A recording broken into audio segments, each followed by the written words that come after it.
குடும்பம். குடும்பம் அப்படின்றது எவ்வளவு பெரிய ஒரு அழகான தமிழ் சொல் இல்ல.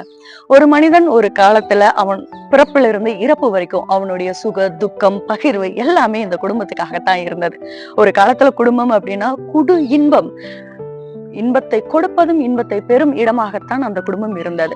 குடும்ப உறுப்பினர்கள்னாலே தாத்தா, பாட்டி, அம்மா, அப்பா, பெரியம்மா, பெரியப்பா, சித்தப்பா, சித்தி, அத்தை, மாமா, அவங்களோட குழந்தைங்க, இவங்களோட குழந்தைங்க, நம்ம என் பக்கத்து வீட்டு குழந்தைகள் முதற்கொண்டு ரொம்ப கலகலப்பா சிரிப்பு சத்தமும் நிறைய பேச்சு சத்தங்களும் கலந்த இடமாகத்தான் ஒரு குடும்பம் இருந்தது.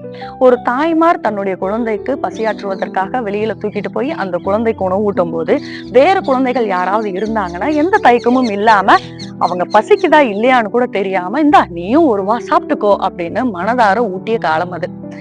இவ்வளவு ஏங்க, பெற்றெடுத்த தாய்மார்கள், அதாவது குழந்தை ஈன்ற தாய்மார்கள் நிறைய பேர் ஒரு இடத்துல இருக்காங்க அப்படின்னா, ஒரு குழந்தை அழுகும் போது அந்த தாய் எடுத்து பால் ஊட்டிக்கிட்டு இருப்பா. இன்னொரு குழந்தை அழுகுது, அந்த குழந்தையினுடைய தாய் ஏதோ வெளியில போயிருக்காங்க அப்படின்னா இன்னொரு தாய் எந்த விதமான தயக்கமும் இல்லாம அந்த குழந்தையும் எடுத்து தன் மார்போடு அணைத்து அந்த குழந்தையினுடைய பசி தீர்ப்பாள். இன்னைக்கு யோசனையா இருக்கு. அதாவது இந்த குடும்ப உறுப்பினர்கள் அப்படின்றது நிறைய தாத்தா, பாட்டி, அத்தா, மாமா அவங்க எல்லாம் இருந்தாங்க இல்லையா, அந்த உறுப்பினர்கள்லாம் எங்களுக்கு தோதுபடாது, இவர்களோடு எங்களால் ஒத்து போக முடியாது அப்படின்னு ஒருத்தருக்கு ஒருத்தர் சண்டை போட்டு தனித்தனியா பிரிஞ்சாங்க. இப்போ ஒரு குடும்பம் அப்படின்றது தாத்தா, பாட்டி, அம்மா, அப்பா, அவங்களுடைய குழந்தைகள், இந்த அமைப்பு மட்டும்தான் குடும்பம்னு ஆச்சு. சரி, இப்பயாவது சந்தோஷமா இருக்கணும்ல? இல்ல. இப்ப என்னாச்சு? மாமியார் சண்டை, மருமக சண்டை, மாமியார் கொடுமை, மருமக கொடுமை அப்படின்னு உன்னோட ஒத்து போக முடியாது, என்னோட ஒத்து போக முடியாது, வயதானவர்களை என்னால பார்த்துக்கொள்ள முடியாது, வயதானவர்கள் இளம் வயதினரோடு வாழ முடியாது அப்படின்னு பெரிய பிரிவு ஏற்பட்டு இப்போ குடும்பம் அப்படின்றது என்னாச்சு அப்படின்னா அம்மா, அப்பா, குழந்தைங்க, இப்படி ஒரு தனிப்பட்ட முறைக்கு வந்தது.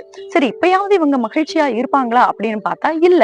கணவனும் மனைவியும் ஒருத்தருக்கு ஒருத்தர் சண்டை போட்டு இவங்க ரெண்டு பேரும் ஒருத்தருக்கு ஒருத்தர் வாழ முடியாதுன்னு தனித்தனி குடும்பமா பிரிஞ்சாங்க. இப்போ ஒரு அம்மாவோ குழந்தையோ இல்ல ஒரு அப்பாவோ குழந்தையோ இப்படின்னு தனித்தனியா ஆனாங்க. இப்பயாவது மகிழ்ச்சியா இருப்பாங்களா அப்படின்னு பார்த்தா இல்ல.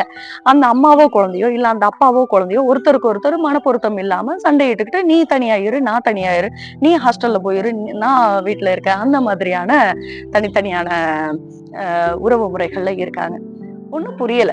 குடும்பம்னா என்ன? ஒரு காலத்துல குடு இன்பமாக இருந்தது, இன்னைக்கு கெடு இன்பமாக மாறி போயிருக்கு மனிதர்களுடைய மனநிலையால்.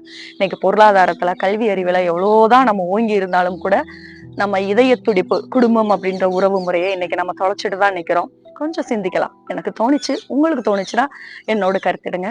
நன்றி.